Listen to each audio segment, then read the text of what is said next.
You talk too much. You don't know when to shut your mouth. You just keep yappa, yappa, yappa a lot like a rat. You need to shut it, please. Let me paint this picture for you. Let me paint this picture for you. I know you've been in this moment and you have seen paragraphs on paragraphs going from explaining to over explaining, explaining the same point in so many ways, justifying your feelings, nagging, negotiating. Stop it. Stop it. Get some help. You need brevity, okay? Especially in times of conflict, you need to stop, you need to think, you need to formulate your words, construct whatever it is you want to say in 3 sentences or less. And if you are over 3 sentences, you need to go back to the drawing board, babes. You need to go back to the drawing board. You're saying way too much. You're talking too much. If you can't say what it is you need to say in 3 sentences, it's not going to land with the other person because they aren't in the same space that you are in whenever you want to offload, whatever it is you feel like offloading. What I'm speaking to you about in this video, in what I'm trying to bring to you, is a concept called brevity. And brevity, for me personally, is something that I practice, especially during times of conflict. Now that I'm speaking to you, I think that it's something that I want to try and refine and implement in more of my everyday interactions, like normal, happy, not just in times of conflict, just to reduce the number of words that I use and to rely more on my non-verbals. Oh, also, our next video is going to be types of communication, different kinds of communication, because I don't even think you realize how much you are communicating even without using spoken word. So, yeah, I'm going to start trying to refine my non-verbals, refine my sub-communications. Anyway, I'm going to go more into types of communication in my next video. Let's get back to this one. Okay. Crashing out is not brevity. Numero uno, crashing out is emotional outsourcing. That's what you have to understand. Number one, it's emotional outsourcing. I don't know if you've ever asked yourself, like, why do you have emotions? What is the reason for emotions? I don't think that's something that a lot of people have asked, like, what is the purpose of emotions? I'm going to tell you now, your emotion is your warning system. Just like your nerves in your body, right? If you put your hand on a hot plate, you're going to pull it away and be like, oh, that's sore, that's painful. Also, your body can sense pleasure. So your nerves in your body tells your body where it's safe and where it's not safe. That's what your emotions are there for. Your emotions are there to let your soul know where it's safe and where it's not safe. Your emotions are not there to crash out on anybody. The equivalence of crashing out is physically beating somebody up, physically knocking them out, punching them, kicking them. You will go to jail for assault. Let's just understand that. That is the equivalence of crashing out, except it's just with words because that is how your soul communicates, with words. It is not efficient. It's not going to get you anywhere. Do you know what it's going to get you? It's going to get you regret. Let's just face the facts. Let's face the facts. You posting paragraphs, why are you even stopping there? Why are you stopping at typing up a message that took you 3 hours to type and be like, yeah, this is everything I want to say. This is what I want to say. This person, they're going to understand exactly what I said. And I told them all of my feelings. And I don't even know what people put in crash out texts. But let me think back to, I actually saved something on TikTok that I saw of somebody posting. Let me just put my volume all the way down because I don't want to get copyrighted on Spotify or YouTube. This person posted, they sent a whole essay to this other person. Oh, snap. I put my tablet on airplane mode. Let's just let the connection come back. And you know what that person did? They copied it and put it into some text generator with subtitles going over gameplay. Do you want somebody to embarrass you like that? Do you want somebody to say, oh, you want to act like a clown? Let me turn you into a whole clown. Is that what you want for yourself? Come on, babes. Come on. Come on. So while we're at it, seeing that you sent him a whole paragraph, why are you stopping there? Why don't you just send him a book? Why don't you just write the whole book and send him 1,000 pages? I don't know if I've said this yet, but if I haven't said this yet, if you can't say it in 3 sentences, you are talking too much. You're talking too much. If you can't say it in 3 sentences, this is what happened, this is the impact on me, this is how I want things to go forward. If you can't get it down and reduce it to, you said this is how it made me feel, this is how we're going to go forward, you're talking way too much.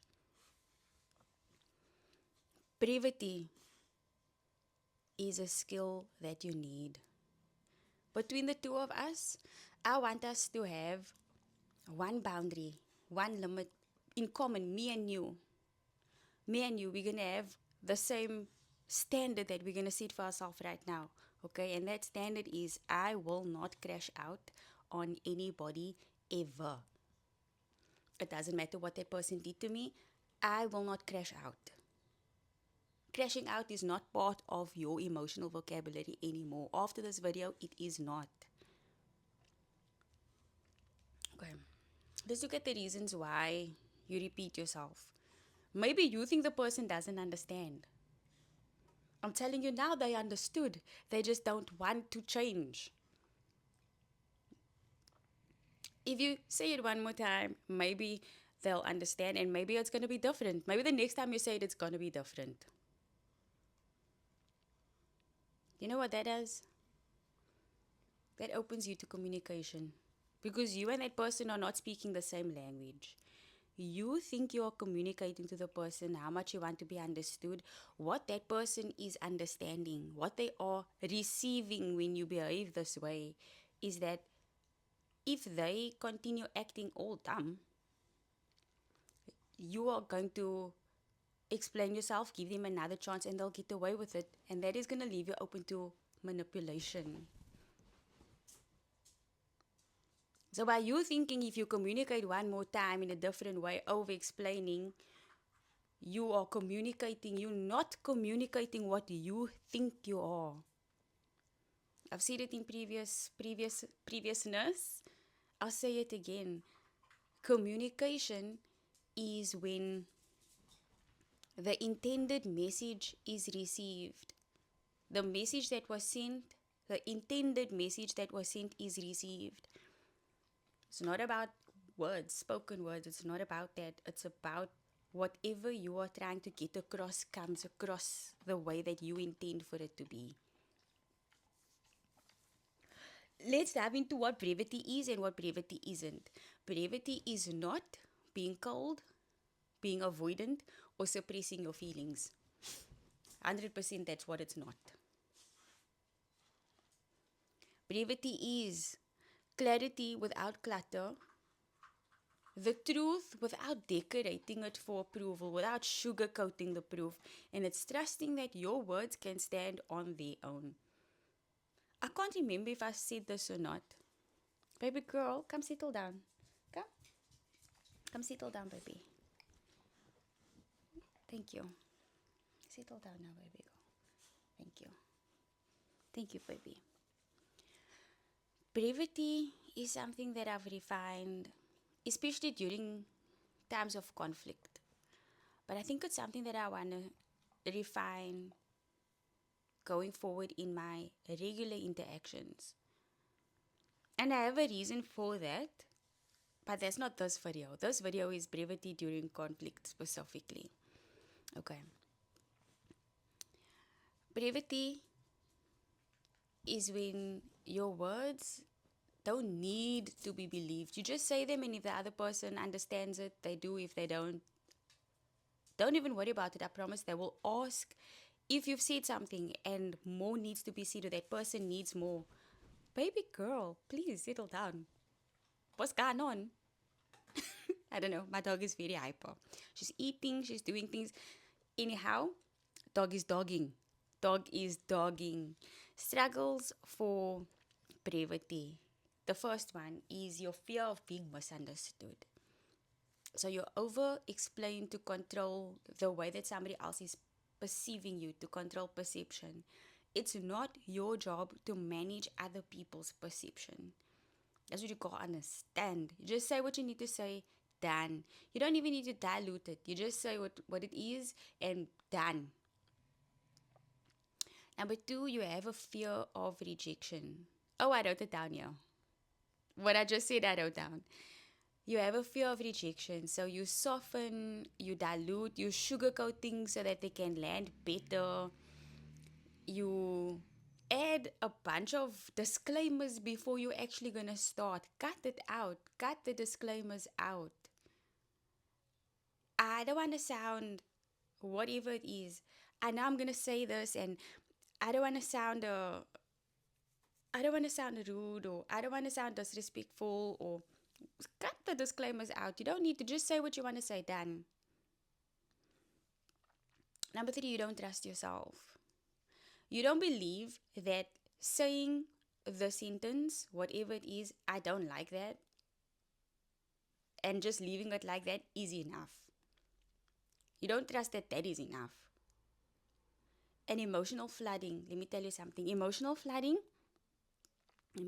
is not communication. Emotional flooding is actually just venting. It's just offloading and outsourcing your nervous system, calming your nervous system down to somebody else. It's not somebody else's job to bring your nervous system under control. It's your job. It's your job to do that.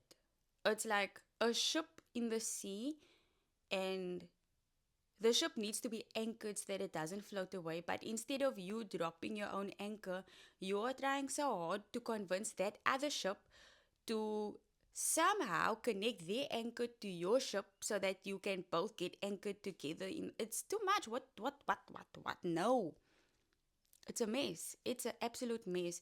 That is what is happening with emotional flooding, with crashing out, with venting, with just outsourcing your emotional soothing. Mm-mm. When you don't use your voice properly, that's when you're going to drown in it. This is what crashing out is, and why it always backfires. Crashing out is an overflow of your emotions. It's a loss of self possession, it's a loss of self control. You are not possessed in yourself anymore. Your mind is running away with you, and your words are coming out, and they're just flying at the speed of light, and you're not thinking before you're speaking. But one thing you need to understand is that once you say something, you can't take it back. So you never ever say something to someone unless you're absolutely sure that's what you want to say to them, because I promise you they're going to remember it forever. They are going to remember it. They might not say it to you, but they will remember it. It's not honesty. Crashing out is not transparency. It's not honesty. My darling,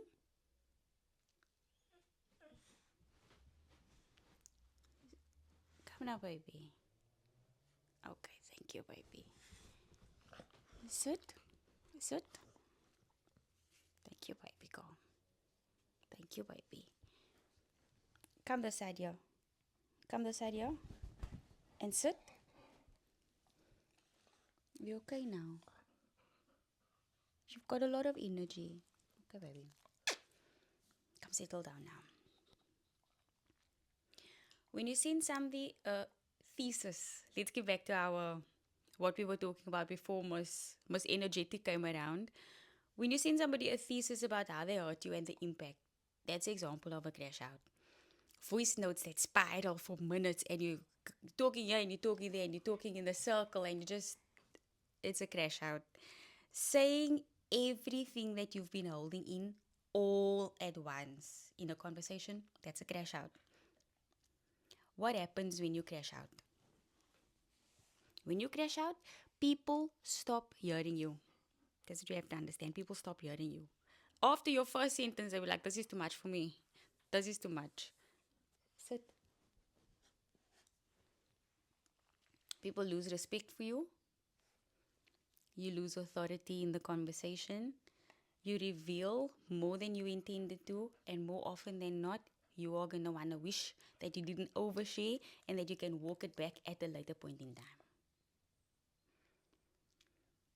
Let me explain something to you about relationships.